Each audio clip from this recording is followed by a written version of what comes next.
નમસ્કાર વાલા પેન્શનર મિત્રો, સ્વાગત છે આપનું આપણી આ યુટ્યુબ ચેનલ ભાવેશ મકવાણા ન્યૂઝમાં।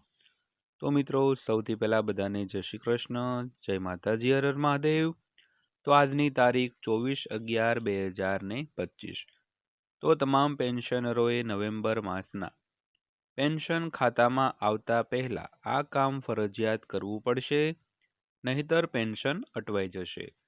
તો ખાસ કરીને પેન્શનરો માટે 100% કામની માહિતી આજના આપણા વિડીયોમાં લઈને આવી ગયા છીએ, એટલે વિડીયો તમે ખાસ કરીને અંત સુધી જોઈ લેજો। અને હજી સુધી જો આપણી આ ચેનલ તમે સબસ્ક્રાઈબ ન કરી હોય તો ડેઈલી આવી જ માહિતીઓ માટે આપણી આ યુટ્યુબ ચેનલ પણ સબસ્ક્રાઈબ કરી લેજો મિત્રો। તો શરૂ કરીએ આજનો વિડીયો। તો સૌથી પહેલાં વાત કરીએ તો નવેમ્બર માસનું એટલે કે આ માસનું પેન્શન તમારે જે 1 ડિસેમ્બરે તમારા ખાતામાં જમા થવાનું છે તે જમા કરાવતા પહેલાં તમારે એક કામ ફરજિયાત કરવું પડશે, નહીંતર તમારું પેન્શન છે તે અટવાઈ શકે છે।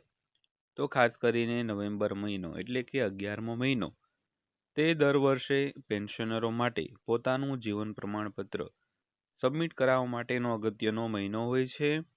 તો દરેક પેન્શનરોએ પોતાની જીવંતતા એટલે કે પોતે હયાત છે તેવું દર્શાવવા માટે એક જીવન પ્રમાણપત્ર નામનું પ્રમાણપત્ર છે તે તમારી જે પેન્શન ડિસ્ટ્રીબ્યુશન એજન્સી હોય, એટલે કે તમે જે જગ્યાએથી પેન્શન મેળવતા હો, એટલે કે કોઈ પણ બેંક હોય અથવા તો પોસ્ટ ઓફિસ, ત્યાં જઈને તમારે તમારું જીવન પ્રમાણપત્ર છે તે જમા કરાવવું પડતું હોય છે, જેથી સરકાર નક્કી કરી શકે કે પેન્શનર હજી જીવંત છે અને યોગ્ય વ્યક્તિને પેન્શન મળી રહ્યું છે।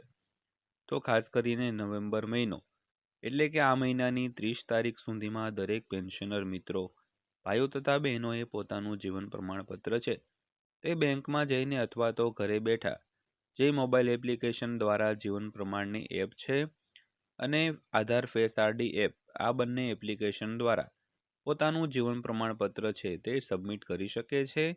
તો ખાસ કરીને ડિસેમ્બર મહિનાનું પેન્શન એટલે કે ડિસેમ્બર મહિનામાં જે પેન્શન 1 તારીખે આવવાનું છે તે પેન્શન આવતા પહેલાં દરેક પેન્શનરોએ આ કામ છે તે ફરજિયાત કરવાનું છે।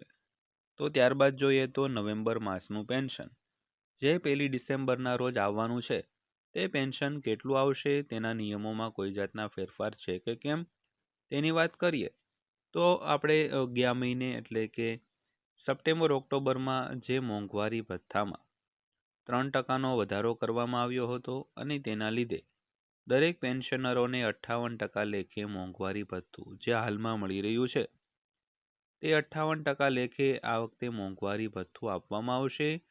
એટલે કે કોઈ પણ પેન્શનરનું બેઝિક પેન્શન હોય તેમાં 58% મોંઘવારી ભથ્થું પ્લસ કરીને 1000 રૂપિયા મેડિકલ એલાઉન્સ લેતા હો તો આ ત્રણેય રકમનો જે સરવાળો કરીને જે ટોટલ થતો હોય તેમાંથી જો તમારું પેન્શન હોય તે આવકવેરાને પાત્ર થતું હોય તો તે ટકાવારી તેમાંથી માઇનસ થશે, અને જો તમારે કોમ્યુટેશનની વસૂલાત શરૂ હોય તો તે વસૂલાત પણ તેમાંથી માઇનસ થશે। તો ખાસ કરીને આ પ્રમાણે જે ચોખ્ખું પેન્શન છે તે તમારે 1 ડિસેમ્બરના રોજ જમા કરવામાં આવશે। તો ખાસ કરીને દરેક પેન્શનરોએ 30 નવેમ્બર પહેલાં પોતાનું જીવન પ્રમાણપત્ર છે તે ખાસ કરીને તમારી પેન્શન ડિસ્ટ્રીબ્યુશન એજન્સી એટલે કે બેંક અથવા તો પોસ્ટ ઓફિસમાં જઈને તમારું જીવન પ્રમાણપત્ર છે તે ખાસ કરીને જમા કરાવવાનું રહેશે।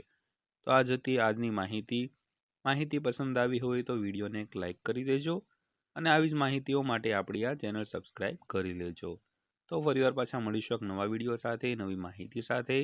ત્યાં સુધી સૌને જય હિન્દ, વંદે માતરમ।